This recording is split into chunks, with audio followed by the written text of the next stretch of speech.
यह कहानी बिरजू कुम्हार की है जो मिट्टी की बर्तन बनाकर बेचता करता है। बिरजू के बेटी राधा जो बचपन में एक मिट्टी का ताजमहल बनाया था, अपने बाबूजी से हमेशा मजाक में कहती थी कि मैं दहेज में ताजमहल लूंगी। उसके पिता उसके बात रखने के लिए हाँ कह देते थे। राधा का रिश्ता मोहन से तय हो गया है। मोहन पड़ोस के गांव में रहता है। राधा की माँ बिरजू से बार बार कहती वह लड़कों वाले से मिलकर शादी के तारीख पक्के कर ले। आपसे मैं कितने बार कहा है कि आप लड़के वाले से मिलकर लड़के के तारीख ले आए। राधा की माँ, मैं तो लड़के वाले से बहुत बार घर से मिलकर आया हूँ, लेकिन मोहन के पिता शादी के लिए कुछ बात ही नहीं करते। तो आप मोहन से बात कीजिए ना। मैंने मोहन से भी बात की है, लेकिन वो भी अपने घर वाले पर निर्भर है। फिर राधा और मोहन की शादी कैसे होगी? आज मैं मोहन के पिता से बात करके शादी का मुहूर्त निकलवा ही लेंगे। बिरजू मोहन के घर आकर अपनी बेटी का शादी के बारे में बात करता है। मोहन का पिता पहले तो टालना चाहता है, लेकिन बिरजू के बार बार कहने पर वह दहेज की लंबी चौड़ी मांग के साथ शादी का मुहूर्त निकालने को कहता है। बिरजू भैया, तुम अपनी बेटी को खाली हाथ ही विदा कर दोगे क्या? भैया, मैं अपनी बेटी का शादी बड़ी धूमधाम से करूंगा और अपनी बेटी को दहेज में अपनी औकात से ज्यादा दूंगा। तुम्हारा औकात कितना है यही तो जानना चाहते हैं। मेरा बेटा शहर में नौकरी कर रहा है। अब तुम ही बताओ कि तुम्हारे जैसे कंगाल कुम्हार के घर के यहाँ से मैं बेटी को कैसे विवाह कर लेकर आऊं।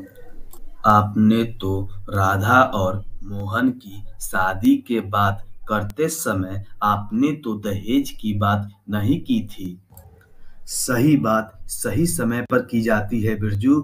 मुझे दहेज में 50 तोला सोना, एक फॉर्च्यूनर, एक टाटा नेक्सॉन और 25 लाख रुपया चाहिए। अगर तुम यह हमारी छोटी सी डिमांड पूरी कर सकते हो तो जब चाहे तब मुहूर्त निकलवा लेना। अपने मैं बेटे का शादी करने के लिए बारात लेकर आ जाऊंगा, नहीं तो यह रिश्ता यही खत्म समझना। बिरजू अपमानित होकर मोहन के घर से बाहर आ जाता है। मोहन और राधा का रिश्ता टूट जाता है। उसके बरसते हुए आंखों को देखकर मौसम भी बरसने लगता है। बिरजू बेचारा पेड़ के नीचे रुककर बारिश रुकने का इंतजार करता है। तभी उसके नजर के सामने एक भीख मांगने वाले फकीर पर पड़ती है जो लोगों से पैसा मांगा करता है। बाबा, इतने बारिश में घर से बाहर कैसे निकल आए हो?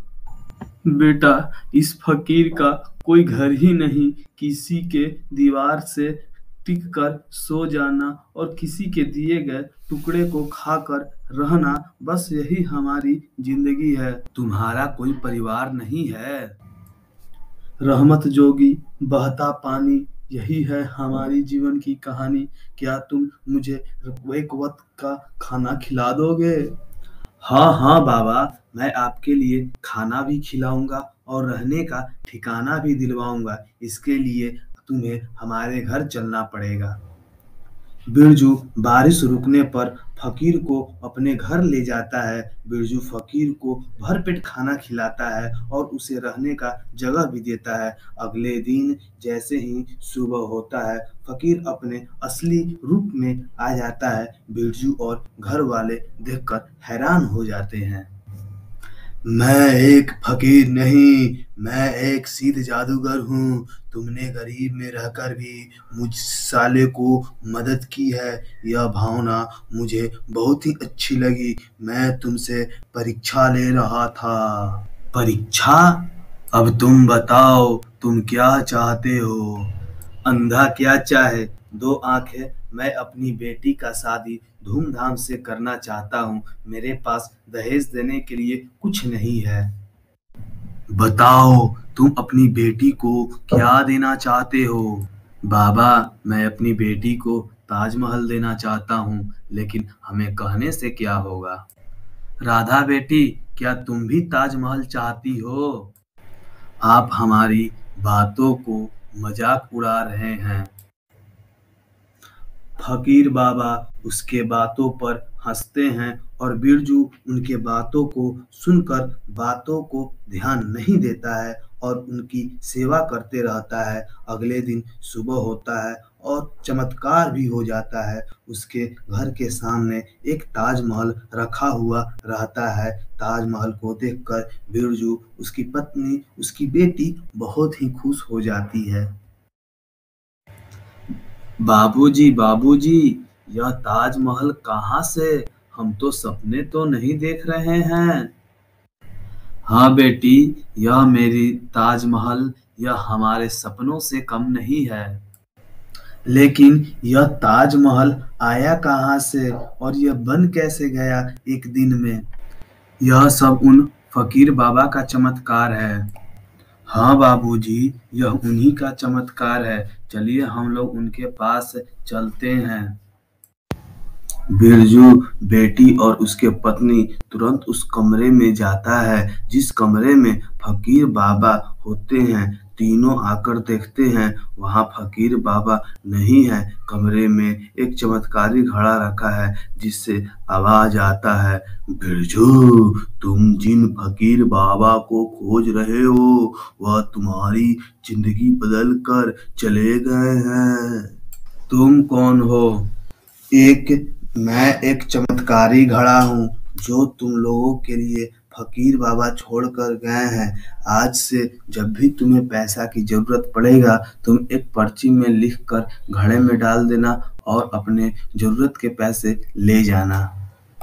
बिरजू फकीर बाबा को धन्यवाद कहता है और बिरजू के घर में के पास ताजमहल देखने के साथ लोगों के रिश्तेदारों का भी भीड़ लगने लगता है। अब हर कोई बिरजू की बेटी राधा के साथ शादी करना चाहता है। काश मेरा बेटा का शादी इस राधा से हो जाता तो मुझे भी और मेरे बेटे को भी ताजमहल में रहने का सुख मिल जाता। मुझे तो ताजमहल नहीं चाहिए, मुझे तो सिर्फ राधा चाहिए और राधा के मिलने से हमारी किस्मत पूरी बदल जाएगी। किस्मत यहाँ बैठे बैठे नहीं बदलेगा, हम लोगों को भी राधा से शादी करने के लिए रिश्ते भेजने पड़ेंगे।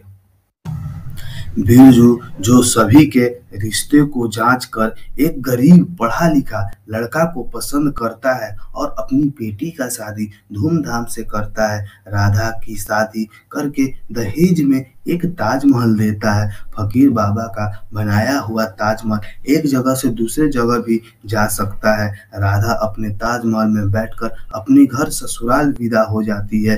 बाबूजी अपने बेटी को ताजमहल देकर बहुत ही खुश होते हैं। राधा भी आपका सपना पूरा हो जाता है। वह राधा और उसके पति एक साथ ताजमहल में बहुत ही खुशहाली जिंदगी बिताते हैं। बेटी राधा को देखकर बिरजू भी बहुत ही खुश हो जाता है।